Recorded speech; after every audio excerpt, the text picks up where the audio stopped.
You're listening to the Coop Homeschool Podcast. This is your podcast for community, humility, and joyful fun in homeschooling.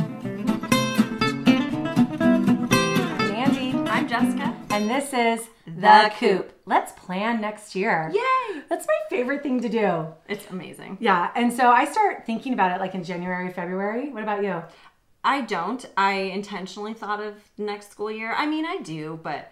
Yeah, like mulling ways. around. Yeah. So it's so satisfying, right? To plan it, see our plan. You know, it's a whole other thing if it actually happens. Yes. But I want to read you this quote. Stephen King said, "Amateurs sit and wait for inspiration, but the rest of us just get up and go to work." Nice. We make our own inspiration. Yes. So this is the time, right? Yes. This is the time we're doing it.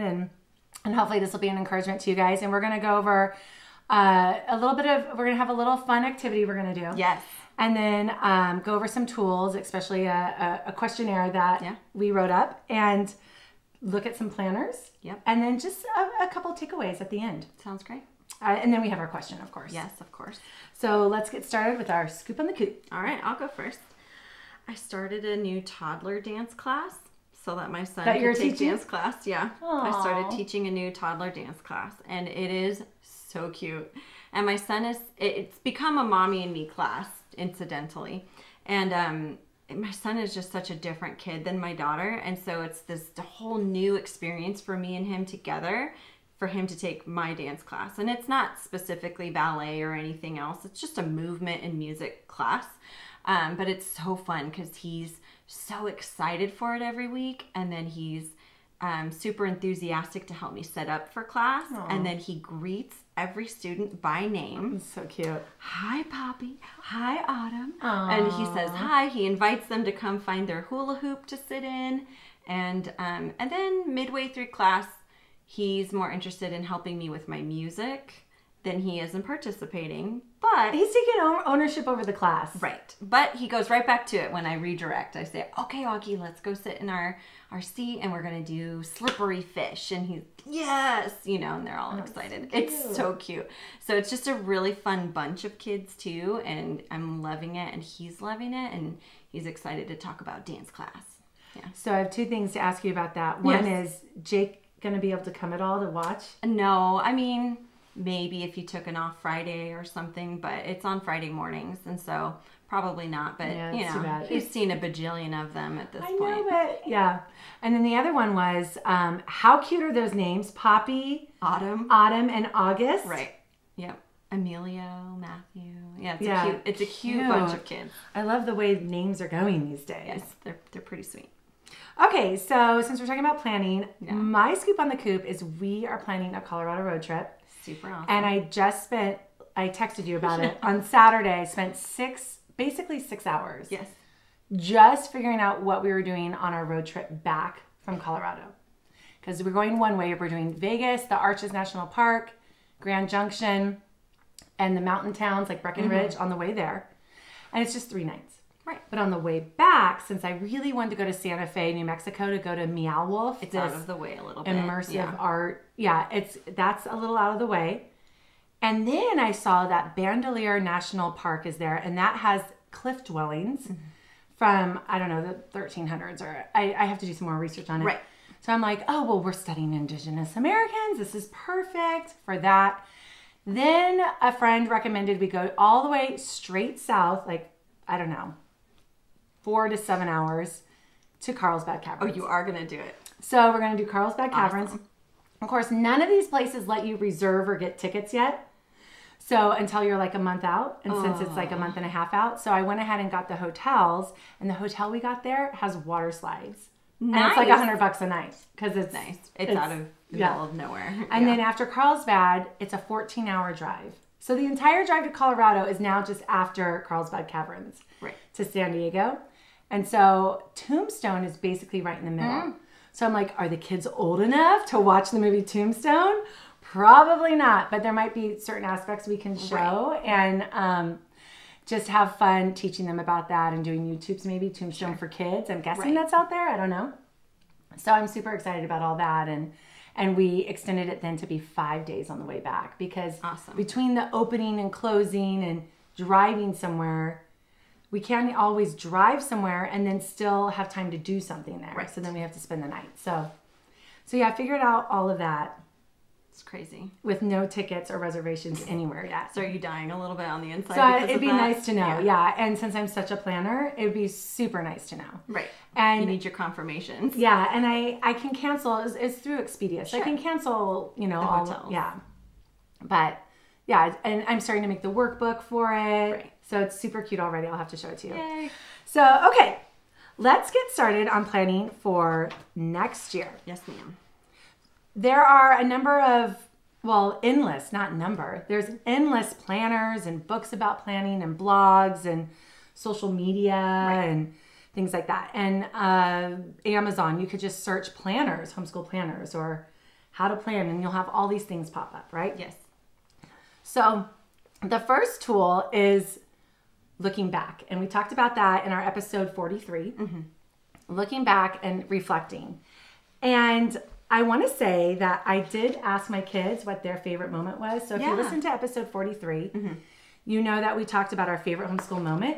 And between the 3 kids, all 3 of them said daddy's read alouds. Oh, still, that's 2 years in a row. Yeah. And then 2 of them said coop events. Nice. And then they each had something different for the others. So, one had ukulele and friend time, one had golf, and one had word of the day and question of the day.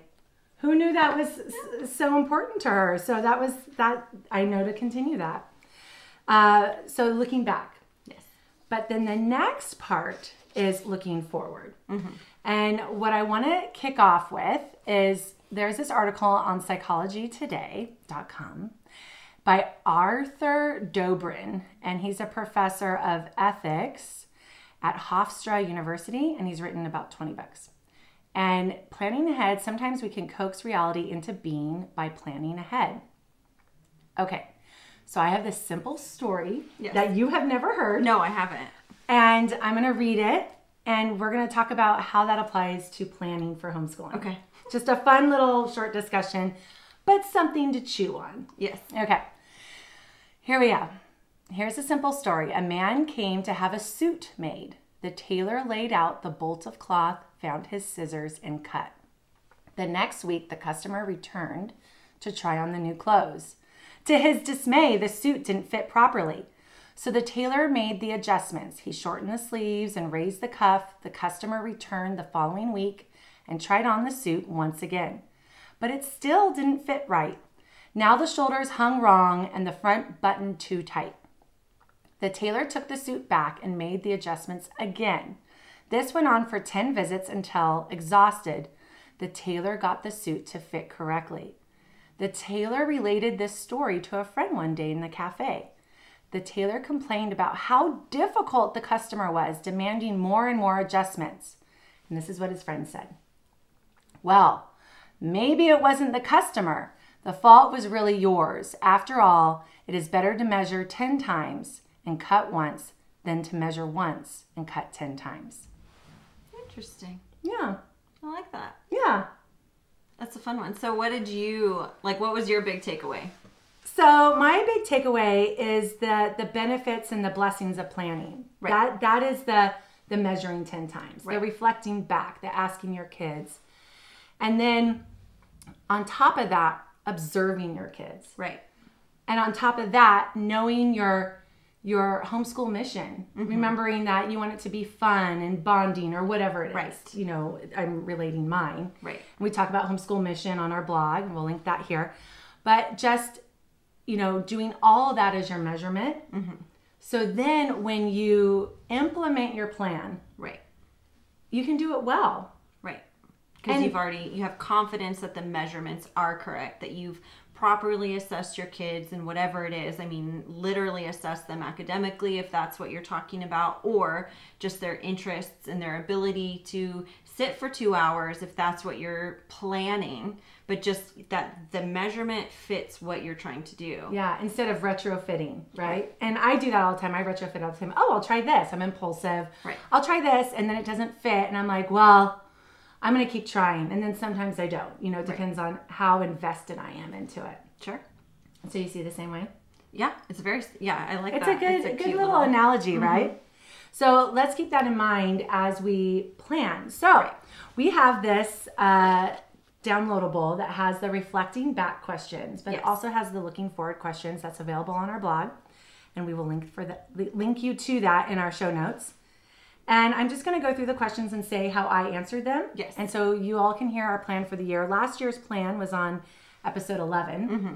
And so you're doing the looking forward part. So as you mentioned, the first page of the this Let's Plan document is the reflection. So it helps you go through that reflective process. But we didn't want to get into it because we've already done it. Right. So we did that last episode. And so now you're going to talk about how you took our questionnaire and you did the Let's Go Forward. Exactly. Yeah. Okay. Thank you. So the first one is continuation. What subjects, curriculum, and lessons would you and or your child like to continue this year?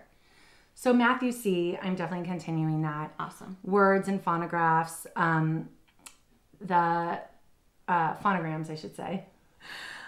Who is books? They seem to like those. Yeah. Latin year 2, ukulele, which we should talk about. And piano, word of the day and question of the day.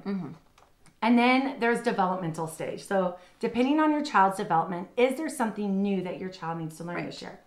So I'm taking the cue from you. You talked about doing body last year, or this spring actually, because you knew there were some things your daughter needed to learn. Yes. So I agree with that for my kids as well. And so I want to do the Gather Round Homeschool unit study on the body. And as part of that, I also want to do cooking. So you cook a lot with Sophia, and she's had a lot of experience doing that. But my kids haven't. They can only do a couple things. They don't know how to use their utensils properly. They're scared of the oven. Right. So I thought I would use this text, the Usborne Start to Cook book. And there's nice little sections where, you know, the fruit and veggie has about fruit and talks about how cutting it up, and dairy and eggs talks all about dairy and milk and cream and butter, cheese and yogurt before ever getting into the recipes. And so that's awesome. I like the pictures and stuff. So we're going to be doing this, the Start to Cook. And then as part of that, I wanted to do picture books. Yes. Because as I said in our last episode, I want to continue the picture books I barely got into. And there's some we haven't done. One is the Beast Feast. Oh, cute.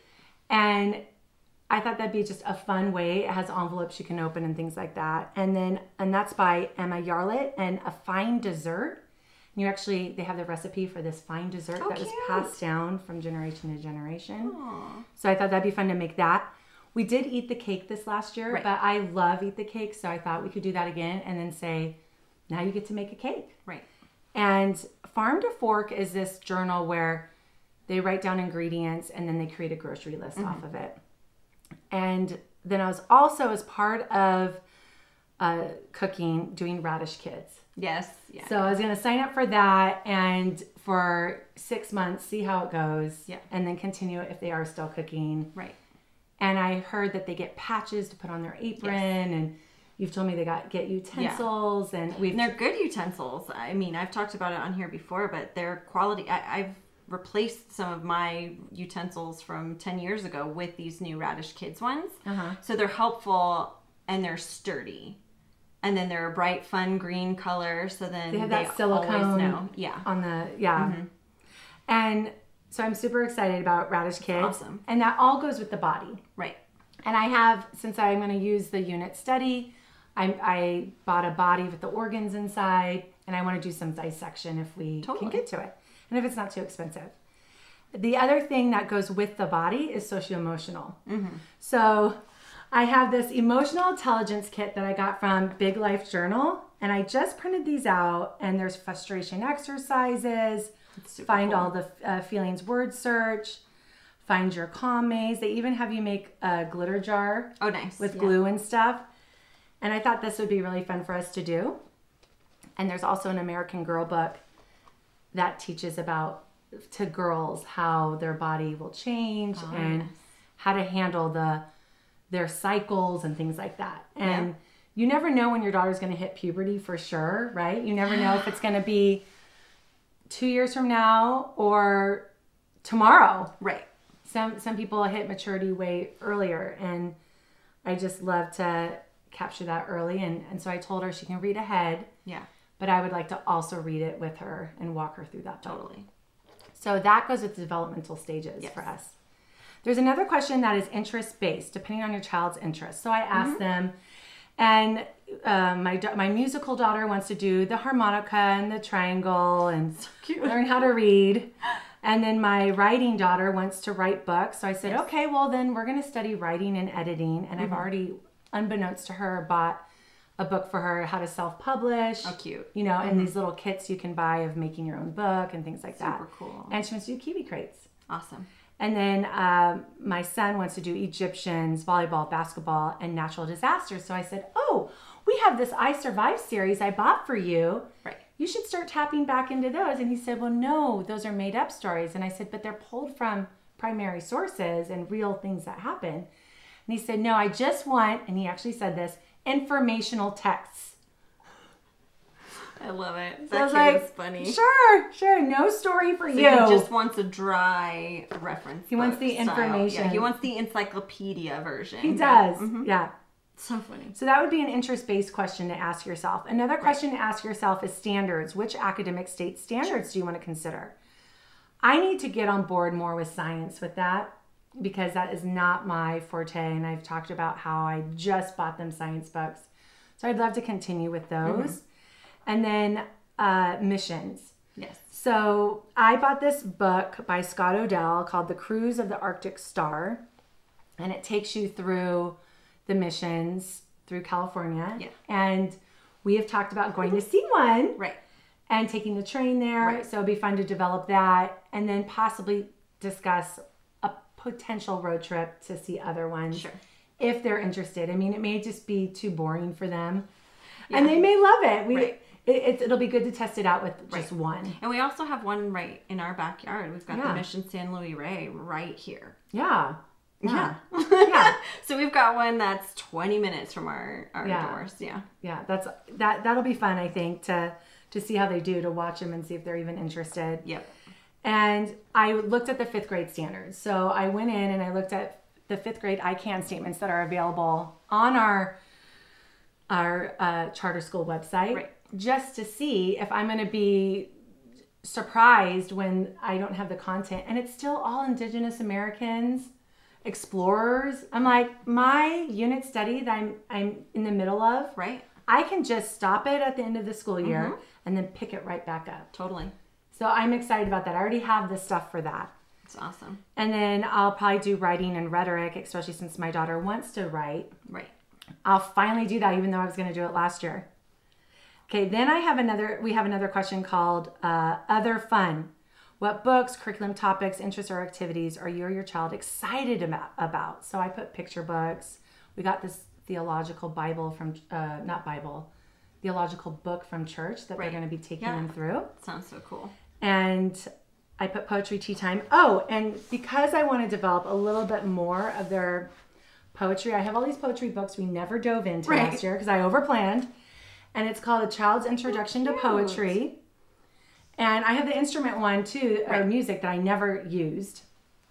But I thought we tried the poetry one, and I already checked it out online, all the poems Audible. So I would love to download them, and then we can listen to them in the car. And, totally. And then when poetry tea time happens, they have more of an understanding of what a haiku is. And I can make it a haiku poetry tea time. Right. And that's what's actually cool. Not to completely segue, but I love the Gather Round unit studies because not her mini studies, but her big ones like Human Body, they incorporate language arts in there. And so Sophia learned what a haiku is and how to write one and then applied it to the subject. So that's kind of a cool integration as well, is that, within the unit studies, you can reinforce some of these other things. Yeah. Well, that's probably when we got to that point, that's probably when I would dive deeper and do a couple of these types. Yeah.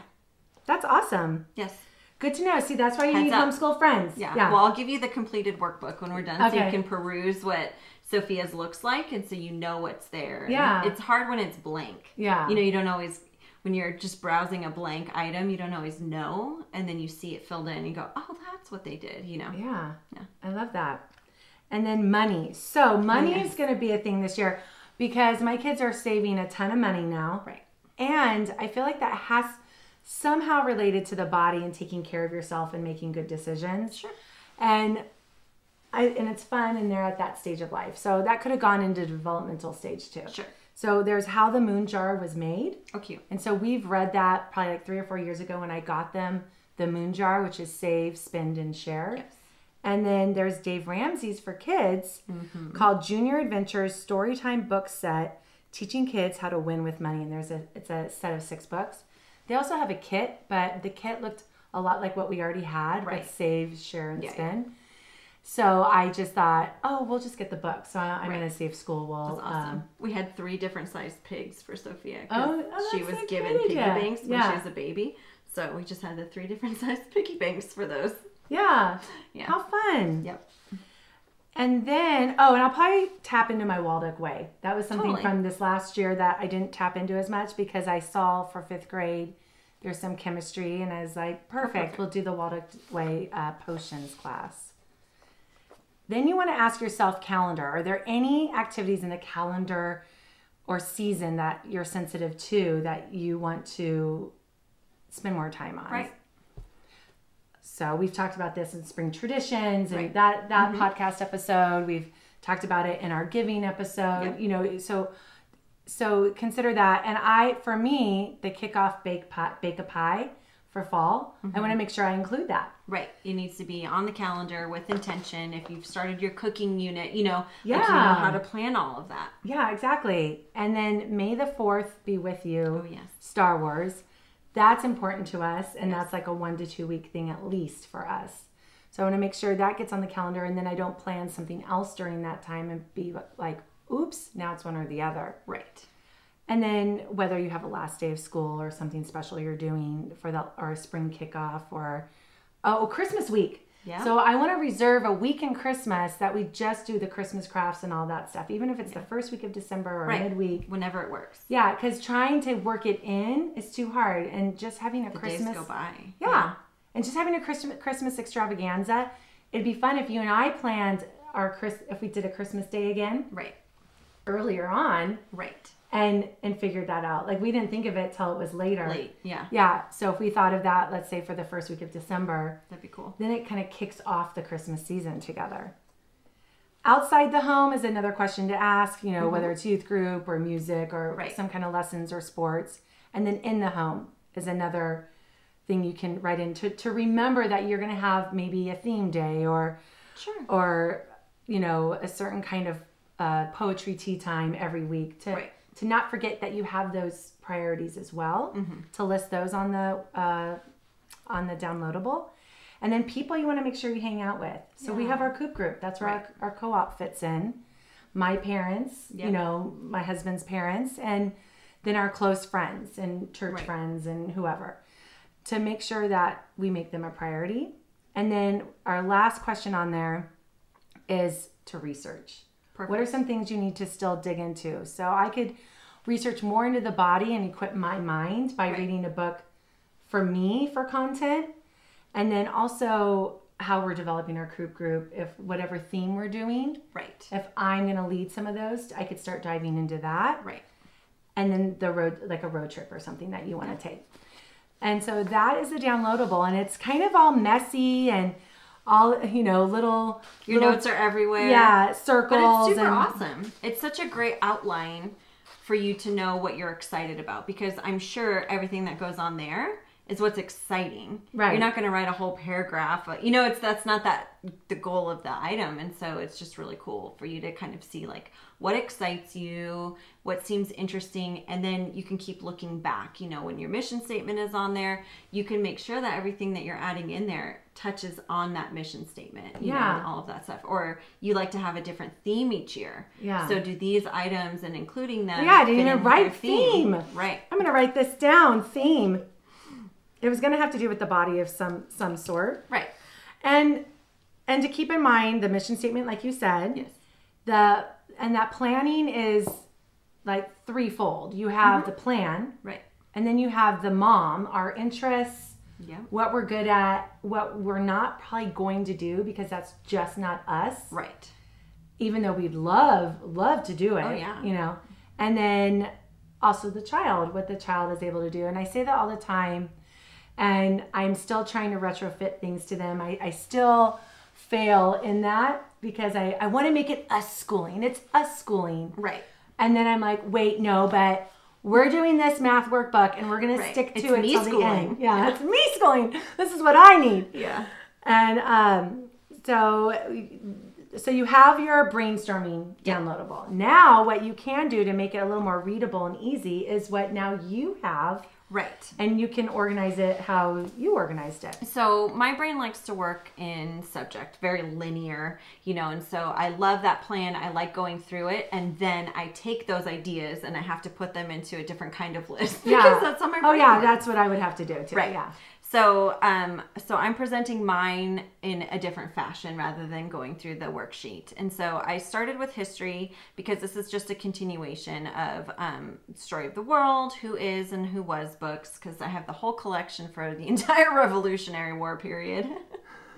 And we didn't go through them this year. So for me, this is a continuation. Oh, great. Yeah. Yeah. And I really want to dig into it because that's also the perfect time to really introduce Indigenous Americans, westward expansion, and then into the missions. Because like you said, that's been a really big goal of mine. I've been waiting for 4th grade, not for any particular reason, because it doesn't matter when you do it, but I did it in 4th grade, and I remember taking the train up to San Juan Capistrano to the mission. Okay, so and maybe you organize that. Oh, I'm on. Yeah, that's totally mine. Awesome. Yeah, awesome. No, that's the one I've been talking about for years, and I've just been waiting for the average age of our group to get to 4th grade, and now we're there. Awesome. So I'm super excited, and so I do. This may end up coming up earlier so that we can do the mission trip maybe as soon as the weather starts to cool down a bit in late fall. Yeah, I'm not sure. Anyway.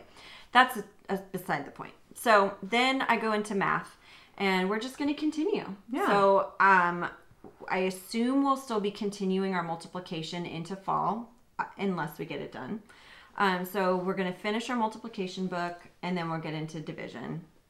And then I was thinking about adding Multiplication Nation, cool. Your recommendation, and we have our interview and all of that stuff with Alex Kajatani. Yeah, we have a whole blog about it. Yeah. So I was thinking of having her do some of that too, because I think that would be fun for her. Mm-hmm. And then language arts, we just need to make a new book list. So I talked about this in the previous year's planning is I have kind of this ongoing list of classic books and must reads. I love the Read Aloud Revival book list that she has for different age ranges and reading levels and interests and everything. I mean, she has them categorized in all different kinds of ways, which is really neat. And so I want to kind of revisit my current list, add to it. I know there's books that I bought last year that she hasn't touched yet, and then to figure out which ones I am going to make sure she and I read together, and then which ones are just available. Because in our house, I just love having those books available because she'll inevitably pick up one that interests her. And then it's fun. Yeah, mine don't typically pick up new books. They typically just pick up the same books over and over and over again. And mine does that too. Okay. Yeah. She's rereading Spirit Animals again. I was just going to ask you, how do you make it so she's interested? Like Tales of 4th Grade Nothing, I was trying to get my 4th grader to read it. And now I'm like, well, Ruby, you're going to go into 4th grade, so this is going to be your book to read now because he didn't read it. I want somebody to read it. Right. Someone's got to read this book. Yeah. I find that the books that she's not excited about, like she wouldn't have picked most of the ones that we did for our Coop group if they were just sitting on my shelf.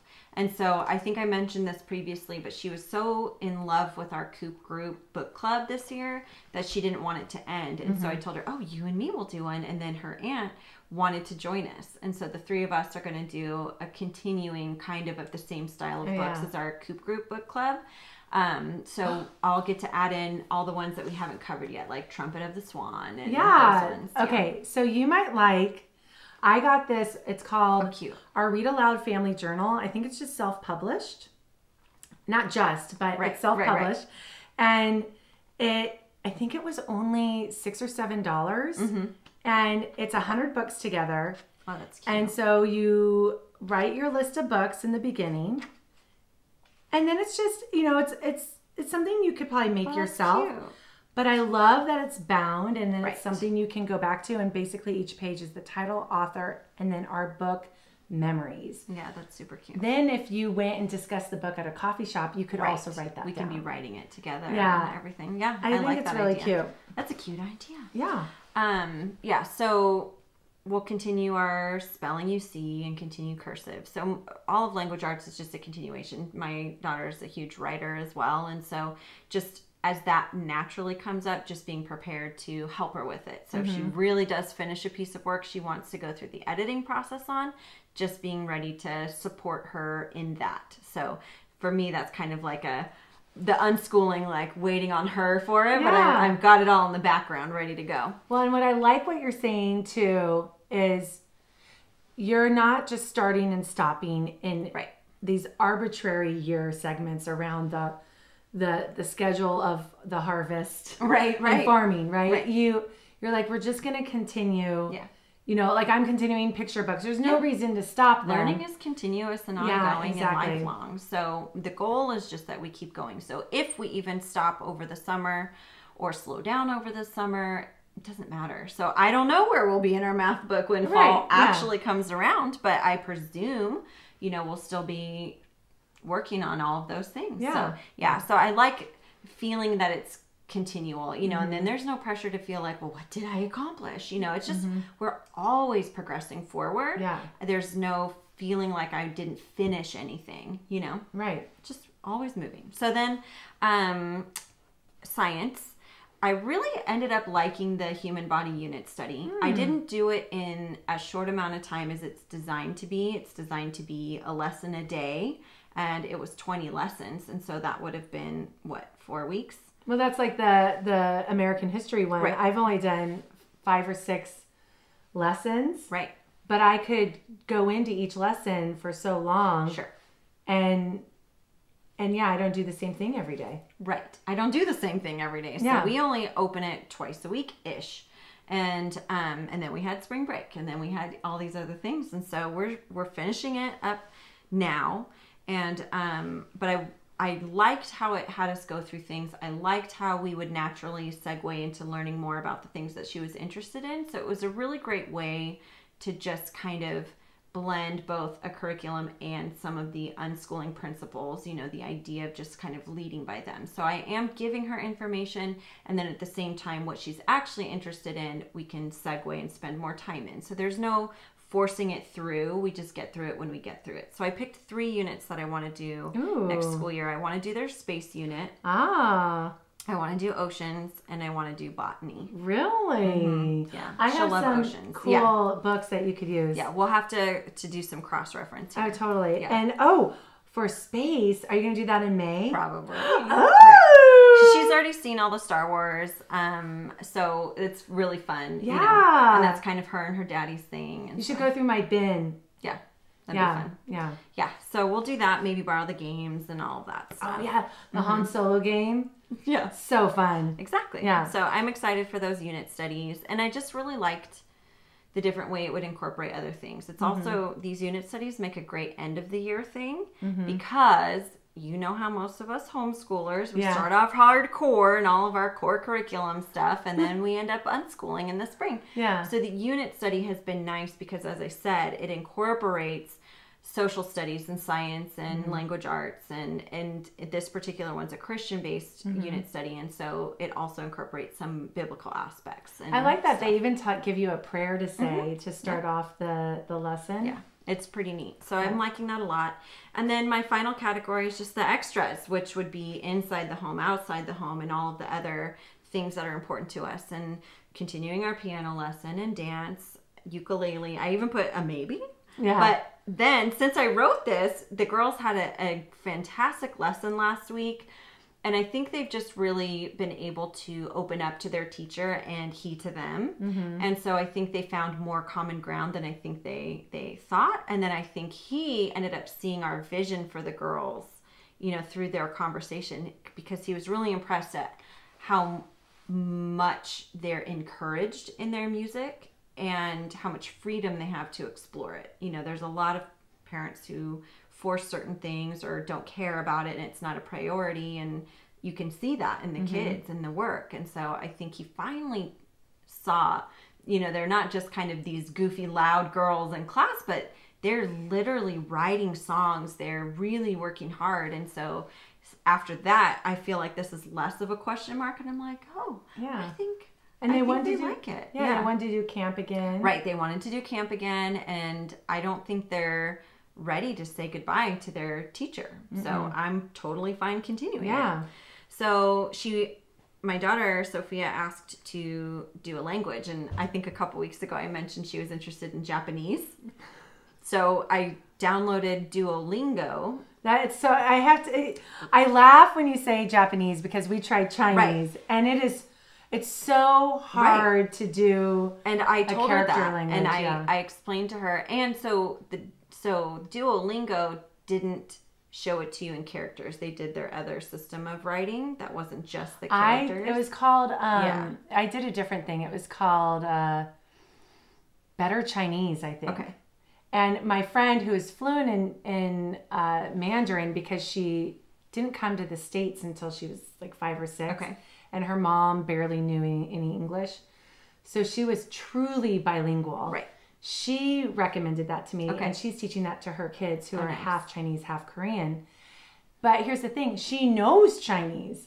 So me using that same curriculum, even though we were singing happy birthday in Chinese or in Mandarin, it was still, I have no idea what. It's just all memorization. It's just all imitation even. And so we had a long discussion on Latin-based languages and others and how the others would be more difficult to grasp, especially if I wasn't doing it. Yeah. And so we talked about it.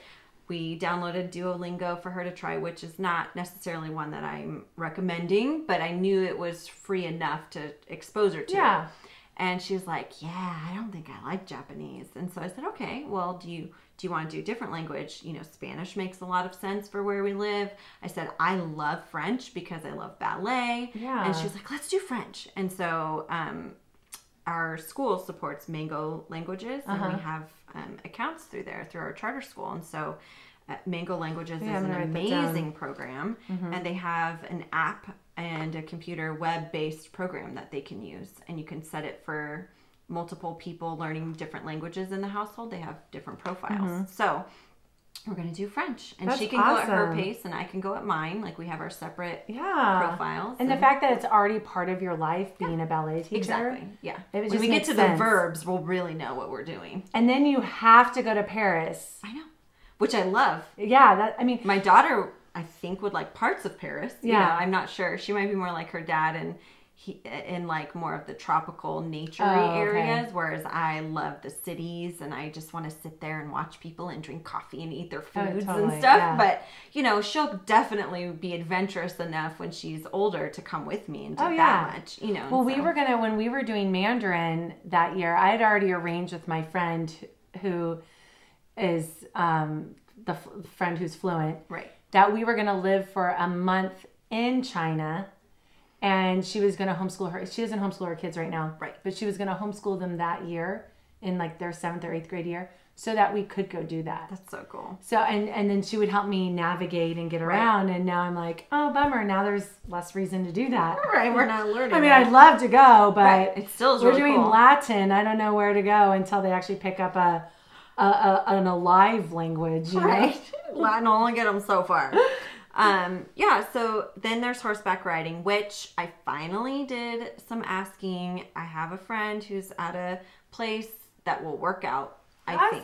So I just need to go and suck it up and do it. So that's definitely one of my big goals because I'm the one holding us back for sure. That's a me problem.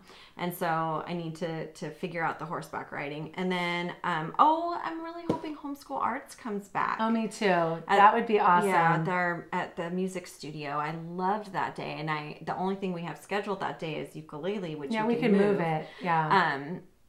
And because I haven't done anything else on Thursdays because that's, for this last 2021 school year, I didn't want to just in case they open there. Yeah. But I haven't heard any word about it yet. Okay. So I'm not sure.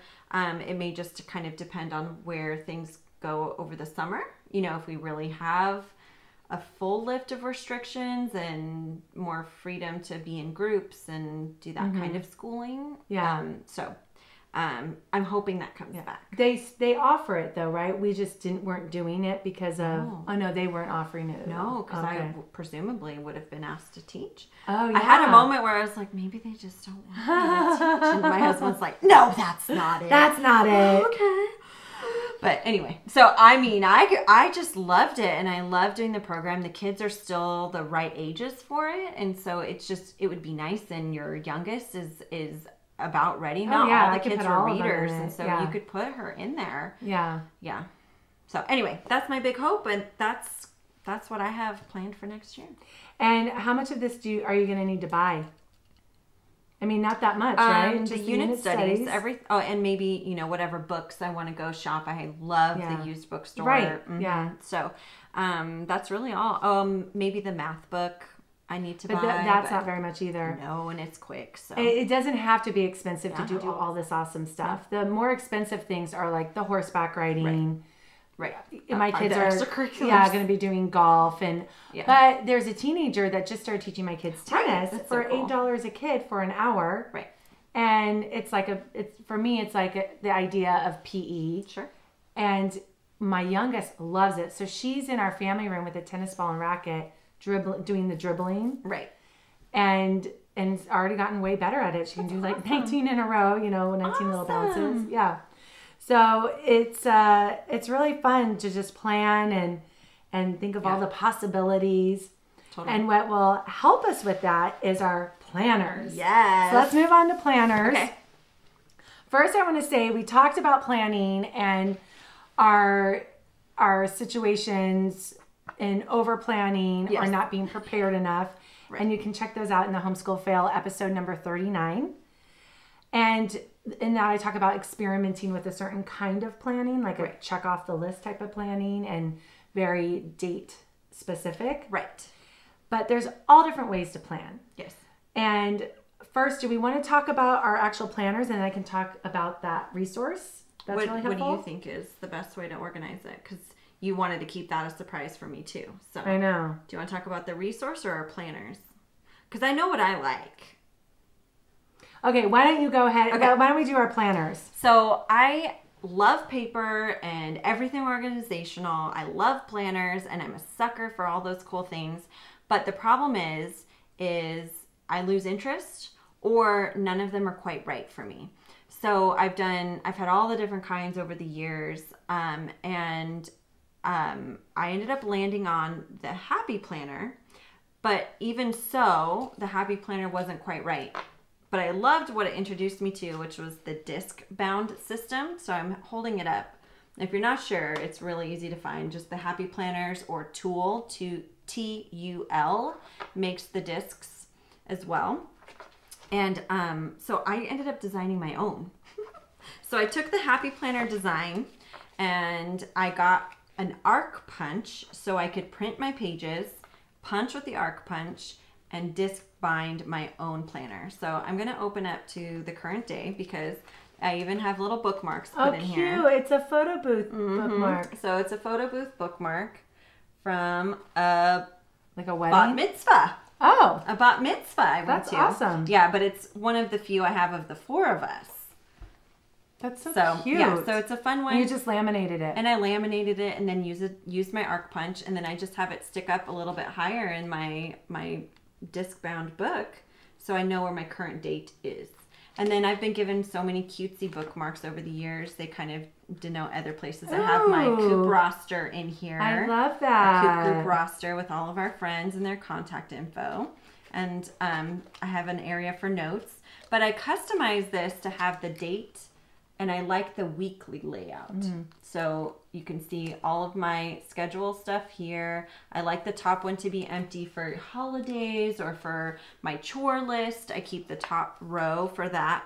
And then the bottom row is where I actually write our school. So I write what we've accomplished, because I have also done the plan ahead and wrote down 3 weeks worth of school that I assumed we'd get done. And it drove me crazy because I didn't want to white out that much or cross it out. And then it was And pencil's disheartening. not pretty. And pencil's not cute. Yeah. So then I just write it as we do it. And that makes me feel better. And now I actually have a record of what we've done each of our school days. And you can look for patterns in behavior. Right. You can look for what works. Right. Now I know what days we do most of our school. And so I can arrange my week. I can look back at the previous year. And then I'm a sucker for all the stickers. So the fun thing about a blank one is that you can incorporate all the fun planning stickers. And again, I love the Happy Planner stickers. They have the faith-based ones, and then there's just these pretty watercolor like daydreamer ones with flowers. And so I love all the stickers. And It's so fun. my husband even got me journal pens.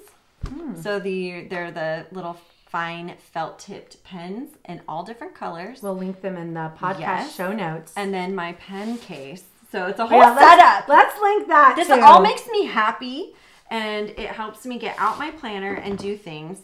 And then, of course, I have, all the other dorky office things that people like. But I even color code my schedule. So my daughter's stuff in here is dark green, hunter green. Mine is kind of this pinkish. And then our coop group is light blue to match our coop logo. I've seen people do that even on a big whiteboard Yeah. that's in their house somewhere. And they color code just like that on the whiteboard. Right. So, and then I keep my legend right here my because goodness. inevitably I forget, and I always need my color legend right there. So this is the setup that I really like. I love the Happy Planner, but if you need something that's already ready to go for you, Happy Planner has different designs. So there is Happy Planner. What I love about it is that you can add your own things to it if you have an arc punch. So I can cut something in half because I made mine a half sheet size. So I can print something on a half sheet and put it right in here. So I can add anything that I want here. I used to get handouts for my daughter at school, and I could put it in here. So there's all kinds of neat things that I could do. I used to have the full 8.5 by 11 size Happy Planner. But then there's these beautiful ones that I've come across recently that are fully customizable online, and they're made to order. So Anna Vance Paper Company and Plum Paper, you can pick your cover, and they're just gorgeous. And now you're not printing anything, so it's great. You pick your cover, and then they have several options for the inside. If you're not a weekly planner, if you like the monthly look and you like the thinner planner, you can get that. You can get the homeschool planner, and so the homeschool planner will have like lists for subjects or units or however it's set up. And then they have different add-ons. Do you want a meal planning section? Do you want different things? And so mine's great because I just put whatever I want in there. I want a Christmas shopping list. Boom, print it out, put it in there. But these other customized planners have different options. And then the other one that I love, I see all the time on Instagram, is the Well Planned Gal. Oh, yeah. And so she's a planner maker in, I think she's in Tennessee. That's a blog, she's isn't pretty it? cute. No, website? Yeah. She's, so she's got a heavy Instagram prevalence. So Well Planned Gal is great. Those are my kind of go-tos when I recommend for homeschoolers because those 3 specifically have actual homeschool options that I feel are sort of realistic. For me, I can't handle that much pre-written stuff. I'm not that structured in how I do things. Right. I just like looking at it. I know. So I like it all written down, but I don't want you to tell me how to write it down. So I need a little more free form, whereas these planners are great for people who do every subject every day and want to see it there, and they're great. Yeah. Yeah. Okay. What do you have? So I never used a planner other than a monthly planner, and that's usually for our activities in the Coop group. It's never. I tried the comb bound one, like I mentioned, and that did not work. And when I used to be a traditional school teacher, what I did to plan out, I always made the VP, the vice principal, who was in charge of our accreditation. I never had lesson plans, nothing, and he was always very perturbed by me because he said, we need those lesson plans. Right. Supposed to get them approved. So I had a monthly planner that I would say, where the red fern grows with an arrow. We're doing it that week. That's what we're doing. And then I would pile up the books that we're doing or the worksheets or whatever we were doing and just make a pile. And that's usually how my day is set up. I will pile up the word of the day, the question of the day, and then the unit studies, and I'll put them in the order I want them, and there's my plan for the day or for the week, and that's what we're doing all week. But I did get this homeschool lesson planner just for kicks and giggles. Yes. And it is self-published. And what I love about doing the self-published ones is, the money is going straight to them. Right. And they're figuring things out, and they're trying to grow their business. Yeah. And it basically is non-date specific. Nice. And so it starts off with field trips for the month. Oh, cute. So for each month, it has January, February, March. It goes through all the months, when, where, and the contacts. So that they're looking at maybe one, but then there's space underneath. Sure. And then it has things to do for each week. So it has 6 weeks per center look, and just boxes to check off, which I love. Yes. And you could use this if you were going to do a loop schedule, and that loop schedule was going to change each week or whatever. You could set it up that way. And then you go to the next page, and they have the week there by subject, Monday, Tuesday, Wednesday, Thursday. But I probably wouldn't even go by the subject. I would just figure out each thing to be something, like you did in yours. Like each square could be its own thing. Right. Not necessarily a subject, but just a different item. Yeah, like this could be the chores that they do. Right. It could be the activities. It could be if it's someone's birthday or the meal or what they're cooking. And I thought I think it's really important to experiment sometimes and see, even though it's the measuring 10 times and cut once. Right. Part of my measuring is trying it out for just a couple weeks, not planning it for the year. And they lay out those weeks, and then it goes back to the next 6 weeks, weeks 13 through whatever, week 20 through whatever. And that's all it is, the whole book. Nice. Yeah. So I thought I'd maybe try it out, see how it goes. Okay, so there's this really cool book I just got called Plan Your Year by Pam Barnhill, Homeschool Planning for Purpose and Peace. And this is a really great resource. And I've heard her speak. I couldn't figure out why her name was so familiar, but it's because I've heard her speak at the Great Homeschool Convention. That's awesome. And she's on the schedule, I think, for this year as well. And her table of contents includes like the mission statement, but she calls it a vision statement. And she even asks questions like, how do you want your kids to feel about homeschooling?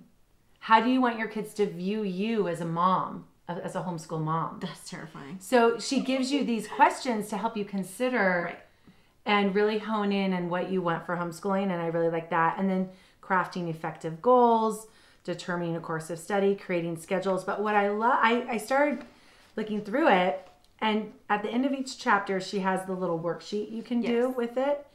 But what I also appreciate for a determined course of study, for example, she first talks about unit studies and hallmarks of the method, the touted benefits, and the misunderstandings and perceived drawbacks, books and curricula, and websites and blogs. Then she goes on and does the same for Charlotte Mason.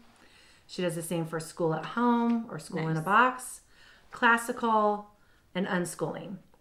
She talks about state requirements, and then also considerations for skill subjects like math, reading, handwriting, spelling, writing, content subjects, and how to evaluate your purchasing, how to look at materials and resources you might need, how to borrow them or find used ones. To be effective, cost effective. And then she goes into types of schedules. So she talks about traditional year-round, calendar year, school year, scheduling patterns, like by terms, and then if you take breaks, if it's a year-round, the important things about certain breaks.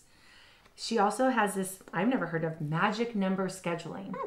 So what she did was she said, okay, I'm supposed to homeschool 20 days this month, and then 21 days next month. And how many months do I want?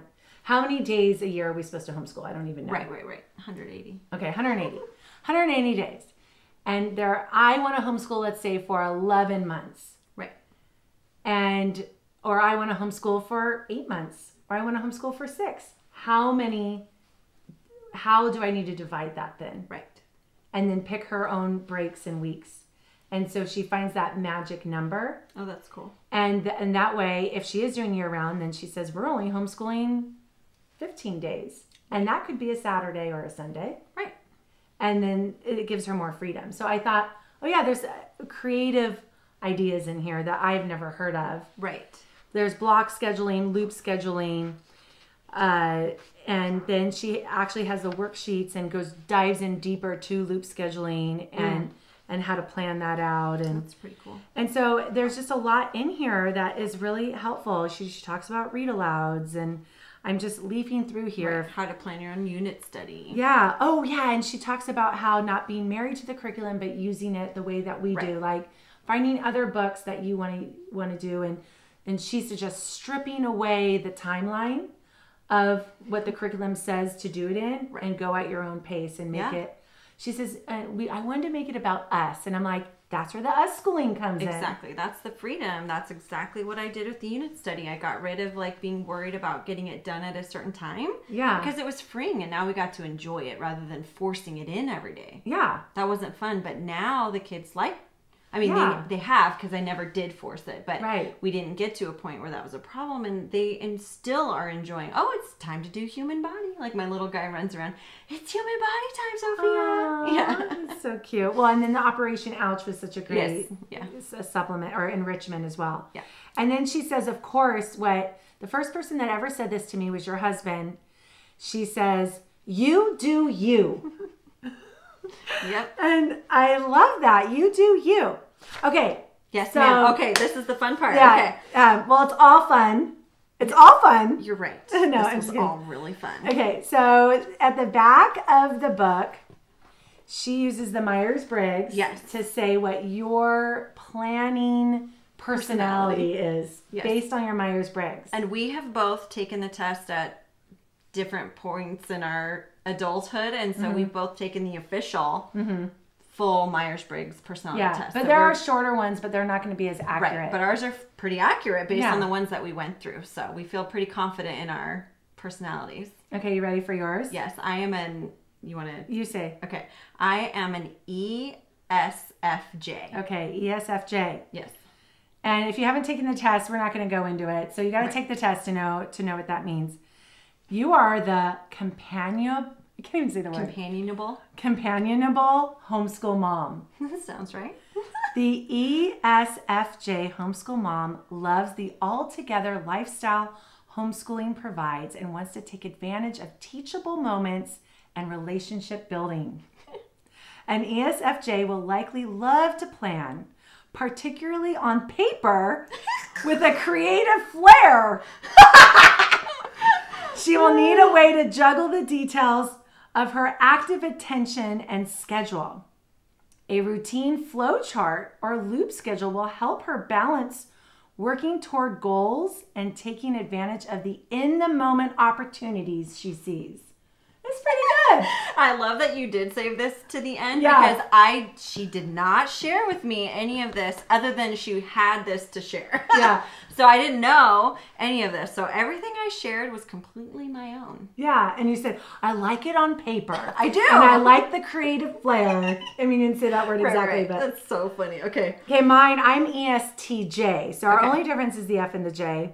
I mean, F and the T. And it's probably because I don't have gut feelings about things. Mm-hmm. So I am the down-to-earth homeschool mom. The ESTJ homeschool mom is practical, realistic, and driven. I don't know if I'm realistic because I'm over-optimistic. You're not a P? No. EPTJ? No, ESTP. Oh, ESTP. J is a planner. P is like, what is P again? Well, J is judging and P is perceiving. Oh, yeah. My husband is a P, and so it makes me think that you would be a P more than that a is J. surprising. And then this one like just the title sounds more like Oh, you. yeah, the Adventurous Homeschool Mom. Anyway, don't worry about it. Let me read that one. The mom is enthusiastic about learning and loves to provide interest-based learning experiences and projects. She will ensure her children never think learning is boring. That's totally me. An ESTP will prefer to have overarching topics or themes and leave room for exploring resources and experiences and projects.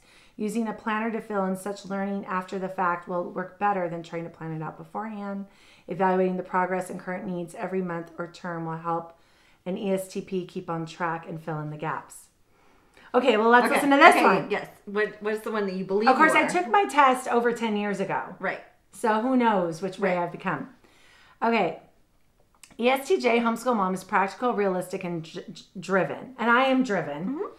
She doesn't like to get off course or off topic, and she always has a goal she wants to achieve. Mm-hmm. The STJ is a natural planner and will know what she likes in a planner, be it digital or paper. She needs to beware of over-planning and overloading the schedule, which is totally me. Totally. And also wary of letting the plan become the master rather than the tool. Totally me. Mm-hmm. Including her purpose for homeschooling on her planner where she can see it often will be beneficial. And I just said that today, that the downloadable needs to have the mission on it. Right. So that's pretty true to you. Yeah. So this is fun. There's 16 personality types on the MBTI. Mm-hmm. And yeah, so it's kind of fun to see where you really fall. Cool. But it's just fun. And then, so this is all in the same book. Plan Your Year. Homeschool Planning for Purpose and Peace. Pam Barnhill. Super fun. Yeah, super fun. Okay. I think one last thing before we get to our question. Yeah, sure. I thought this was kind of cool. These are just little takeaways. Okay. I looked at Psychology Today, of course, and it's called The Science of Accomplishing Goals. So we all have goals that we're setting in our homeschooling. It's part of, we don't want to wander around in a forest without a compass. So a goal or a mission statement helps you with that. And so it's very helpful, according to The Science of Accomplishing Goals, when you set goals, to set small, doable goals. So last year I set that we would do 2 or 3 theme days a month. Yeah.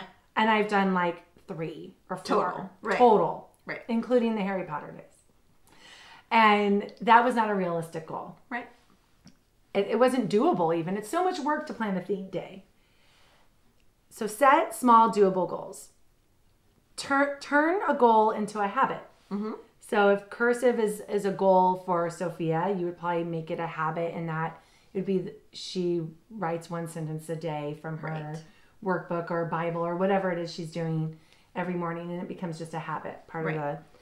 Okay, set environment to meet goals. If I have all my homeschool stuff, which I do, in the corner in the dining room where I can't get to them because I have another pile of Kiwi Crate kits in front of them, I'm probably not going to... I'm that lazy that I'm not going to reach over and chance the pile of Kiwi Crate boxes tipping over. So then I just might not do it. Right. That's not going to happen. Yeah. And so my environment is not set up to achieve goals. And then this was the most interesting. Okay. Because this goes counter to what I've always learned about goals. A 2009 study found that another good way to accomplish your goals is to avoid telling other people about them. Because letting another person know what you're up to can give you a premature sense of completeness. Oh, yeah. Isn't that interesting? I was just thinking of the pressure I feel. As soon as I speak it out loud, I have so much pressure to accomplish it that it actually makes it harder. Oh, yeah. And I looked up the study, and it was in relation to their identity. Sure. And if sometimes we say, oh, I'm going to lose 20 pounds, and we tell somebody, that almost helped with our identity building. Right. Without actually doing it. It's like you already did it. Yeah. Yeah, just talking. Oh, and you got the impressive look that you wanted. That some people would, yeah. Yeah. It's interesting.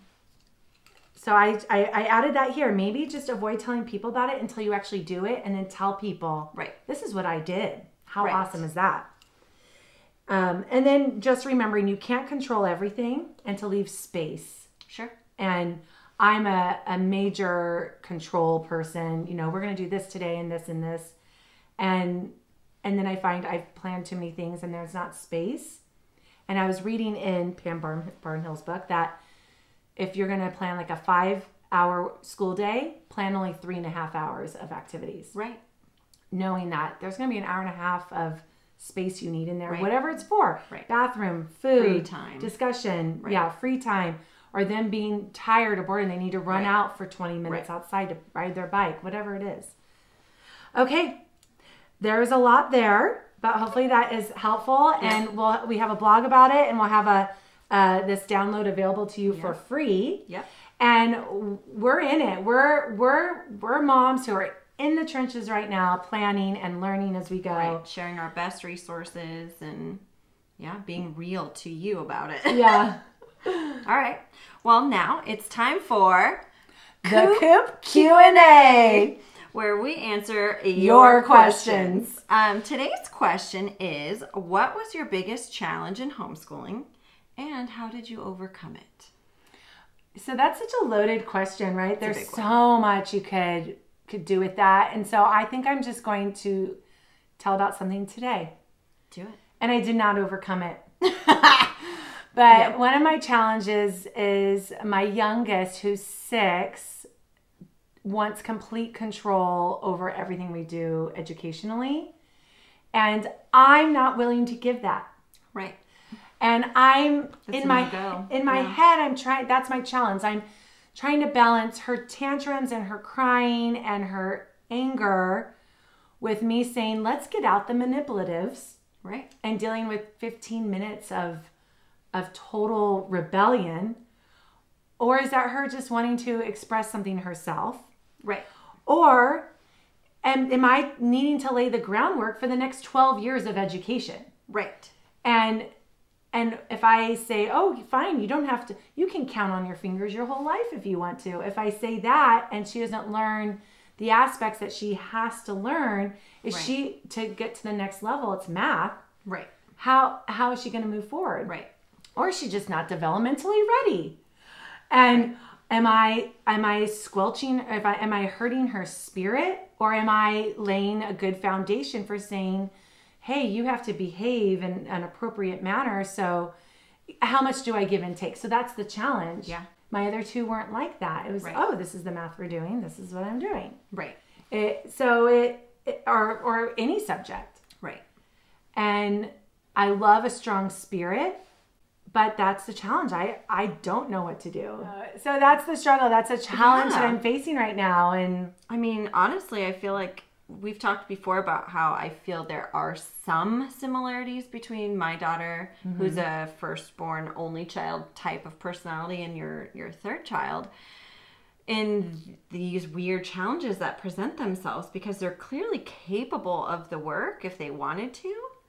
But I can't tell, and it doesn't come up as much now, but when she was 6, I couldn't tell what was developmental or just strong-willed. Yeah. And, there were other differences between the girls. But I honestly would say that was probably one of my biggest challenges too. And I don't know what the answer is, because if you can't delineate what is behavioral and what is developmental, it's really difficult. Yeah. And they could just be intertwined. Right.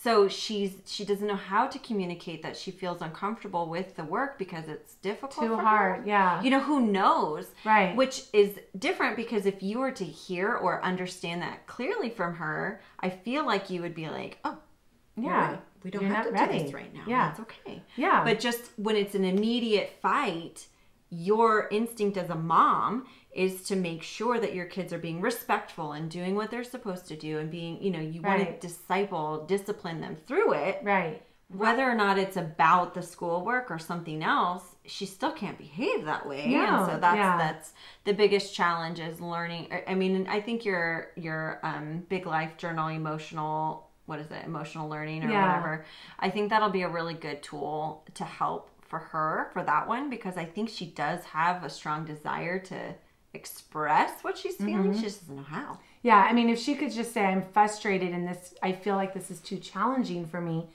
because that's the other thing too. I'm trying to balance as well. I want to challenge them. Right. And I feel like in my house, my kids are not challenged enough. Sure.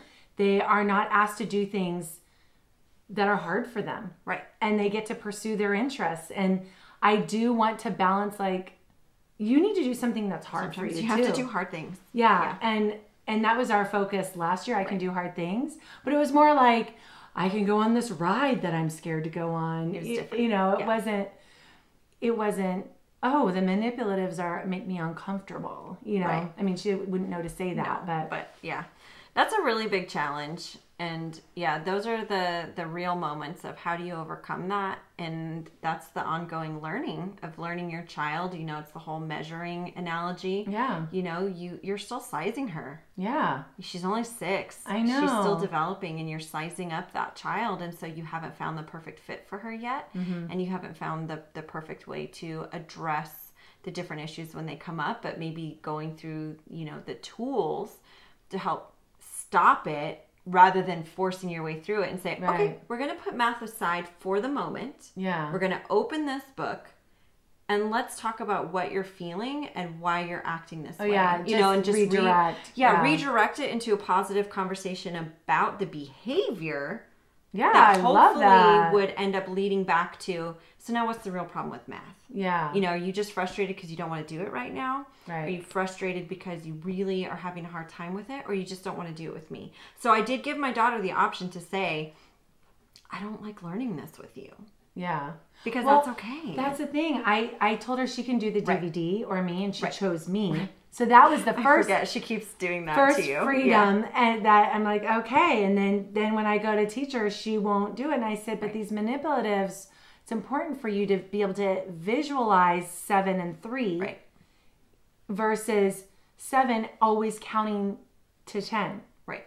I want her to my be able to daughter see never it. used her fingers, or not often, but she also didn't like the manipulatives. So I didn't push the manipulatives, but she wasn't relying on her fingers. She just saw it. Yeah, and she doesn't see it. Right. She doesn't even see it in my hands. Right. Because she's counted so much. So to do 5 and 5 is probably the only one she can visually see, and that took time. But when we play a card game, she can add up her points just fine. Yeah. I mean, she does use her fingers. Sure. And she can count by 5s and count But by she's 10s. confident and she does it. She does it, no big deal. And I would love to just do games all the time, but the games we play are never 3 points and 7 points. Right. It's 5s and 10s and right. Yeah.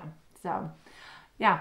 But I like your idea to redirect and try Well, you have that ready to go. And Yeah. so I would say that's a great way, because I know for me, a lot of the time, I need to stop fighting the fight, figure out what the fight's about, and then resolve the issue that got us into the fight, you know, and all of that. And so I imagine it's not actually about manipulatives, but who knows? I mean, I could get out the Jelly Bellies that we have a big bag of and dive into and say, okay, let's try it with these. Right. It's a different process with those, but at least then she can see 7 and 3 always go together, you know, and do colors, or, you know, whatever's being subtracted is a certain color. Right. The manipulatives are nice.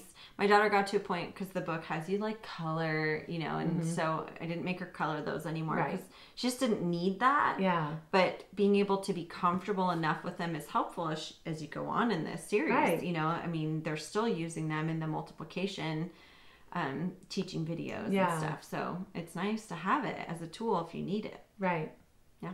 All right. Yeah. So if you have a question for us, you can email us at mamahens@thecoophomeschool.com. Yeah. Or you can head over to the podcast page on our website at thecoophomeschool.com. So that was really fun talking about planning with you. Yes. I love hearing what you're going to be doing. Oh, thanks. I love hearing yours too. Yeah, it's all fun. Can't wait to see how it goes. Yeah. If it actually happens. That's right. It will. Some of it. All right. Thanks for listening.